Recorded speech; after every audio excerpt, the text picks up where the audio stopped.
What is up, guys? Welcome back. Part 2 of this black walnut and blue slate river table build.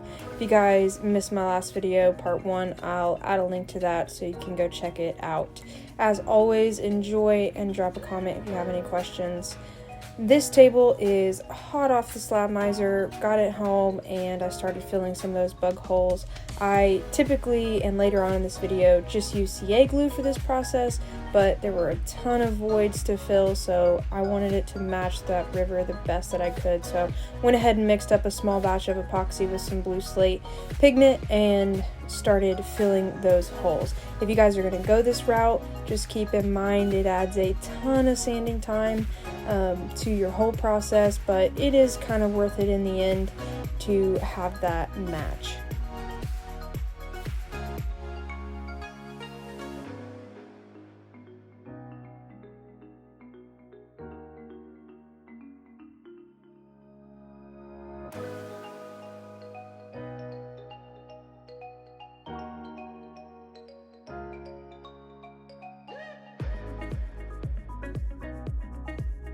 Once I got everything filled and sanded back down to a smooth surface, I had some help getting this table moved back outside so that I could cut the edges and start getting everything squared off to its final dimensions using my track saw.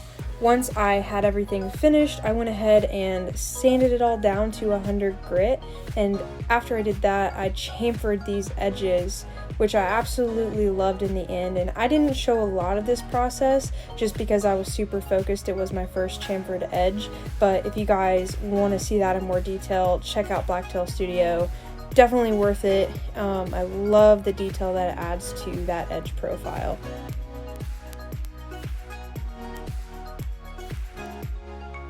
Once everything is cut to final size, I laid my legs and got everything lined up on the bottom of the table and outlined it with a pencil. Then I measured from the center of my router to the outer base plate and made a template to allow my router to kind of stay inside those lines, making it fairly simple to route out these inlays and allow these legs to fit and sit flush with the bottom side of the table. This is good practice because not only does it look really clean, but it also helps with wood movement over time.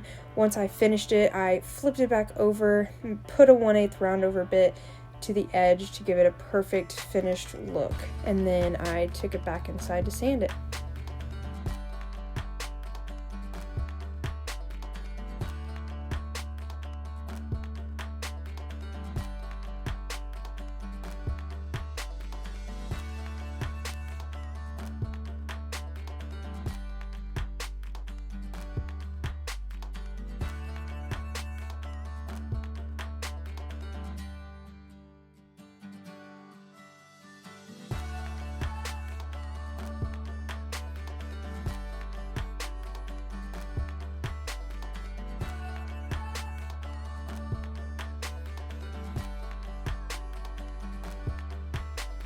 I know that the first thing I showed you guys was me filling holes with that epoxy, but it doesn't get them all, so make sure, especially when you're dealing with slabs like this with a lot of decay, you're going back, you're filling every hole with that black CA glue, sand, fill, and take your time with that part because it is definitely what makes a difference in the end. So I sand from 100 all the way to 320, making sure that I get all my swirl marks out, all my router marks out, and getting everything nice and smooth before I even think about applying that finish.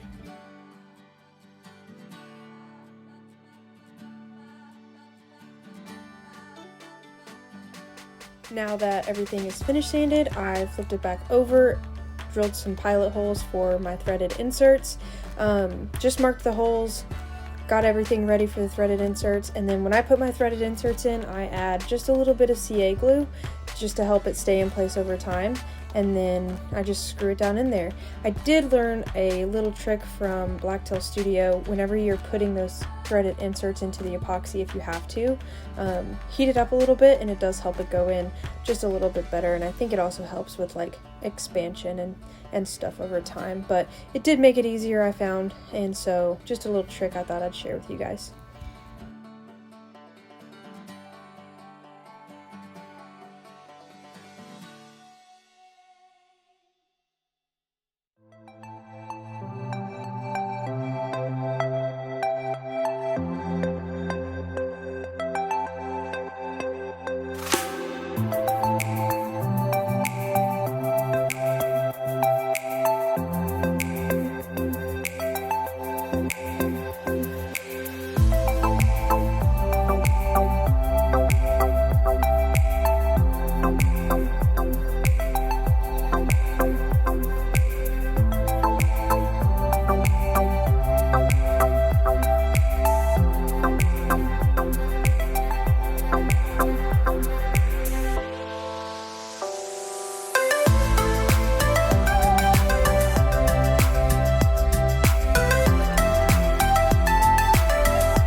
finished and ready to apply some oil, I went ahead and started working on this beam that I got, which when I got it, it was fairly uneven. Like on one side it was like 6 inches, and then on the other side it was like 4, so I had some help getting it through the planer and got all those sides evened out. And then I went ahead and I also filled the cracks. I know that the beam is just going on the bottom of the table, but I thought it would be a nice look to just kind of have those filled.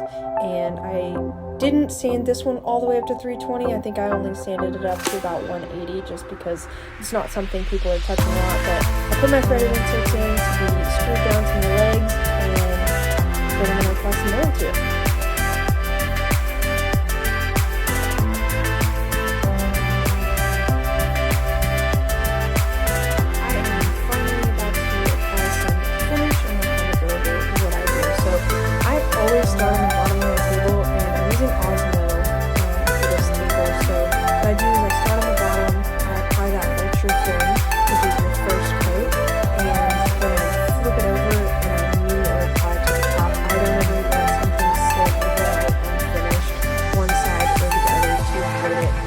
Soaking in any extra moisture or warping overnight, because it can happen. And so just to avoid it, I just go ahead and I finish both sides. So step 1, ultra thin, buff it in, buff until you see no streaks, no swirls, no wet marks, and then move on to step 2. So after 8 hours, I'm going to apply the second coat, which is the Epoxy oil. So you'll see that gets applied, a little goes a long way, and then just buff it in. I used a buffer that I got off of Amazon, so I'll link that in the description, but super easy. You don't need something big and fancy to get a really perfect sheen on tables.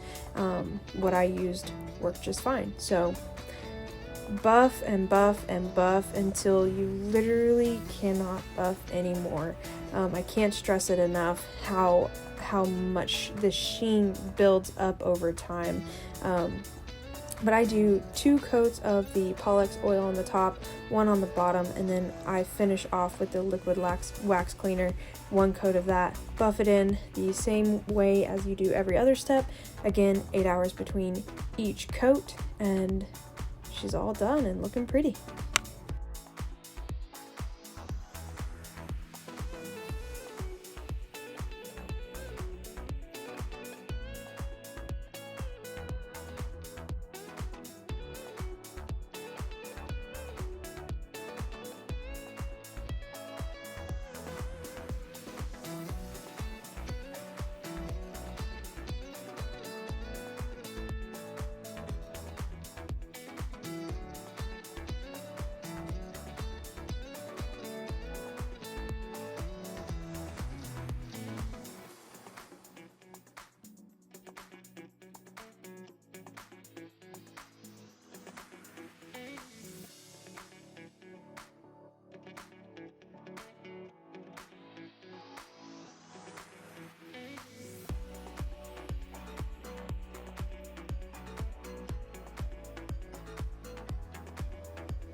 Thank you guys so much for taking the time to watch this video, especially if you made it all the way to the end. I hope you guys enjoyed, and I hope you guys liked the way that it turned out. So please like this video, subscribe, and let me know if you have any questions in the comments.